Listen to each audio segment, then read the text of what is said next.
What if I told you Jesus came to abolish religion? What if I told you voting Republican really wasn't his mission? What if I told you Republican doesn't automatically mean Christian, and just because you call some people blind doesn't automatically give you vision? I mean, if religion is so great, why has it started so many wars? Why does it build huge churches but fails to feed the poor? Tell single moms God doesn't love them if they've ever had a divorce, but in the Old Testament, God actually calls religious people whores. Religion might preach grace, but another thing they practice, tend to ridicule God's people.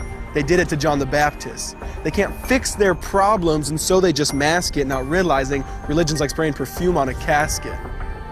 See, the problem with religion is it never gets to the core.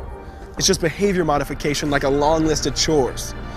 Like, let's dress up the outside, make it look nice and neat. But it's funny, that's what they used to do to mummies while the corpse rots underneath. Now, I ain't judging, I'm just saying, quit putting on a fake look. Because there's a problem if people only know that you're a Christian by your Facebook. I mean, in every other aspect of life, you know that logic's unworthy. It's like saying you play for the Lakers just because you bought a jersey. See, this was me too, but no one seemed to be on to me.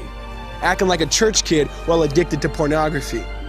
See, on Sunday I'd go to church, but Saturday getting faded, acting if I was simply created to just have sex and get wasted. See, I spent my whole life building this facade of neatness, but now that I know Jesus, I boast in my weakness. Because if grace is water, then the church should be an ocean. It's not a museum for good people, it's a hospital for the broken. Which means I don't have to hide my failure, I don't have to hide my sin. Because it doesn't depend on me, it depends on Him. See, because when I was God's enemy, and certainly not a fan, He looked down and said, I want that man. Which is why Jesus hated religion, and for it He called them fools. Don't you see so much better than just following some rules? Now let me clarify. I love the church, I love the Bible, and yes, I believe in sin. But if Jesus came to your church, would they actually let Him in? See, remember He was called a glutton and a drunkard by religious men. But the Son of God never supports self-righteousness, not now, not then. Now back to the point, one thing is vital to mention. How Jesus and religion are on opposite spectrums. See, one's the work of God, but one's a man-made invention. See, one is the cure, but the other's the infection. See, because religion says do, Jesus says done. Religion says slave, Jesus says son. Religion puts you in bondage, while Jesus sets you free. Religion makes you blind, but Jesus makes you see. And that's why religion and Jesus are two different clans. Religion is man searching for God.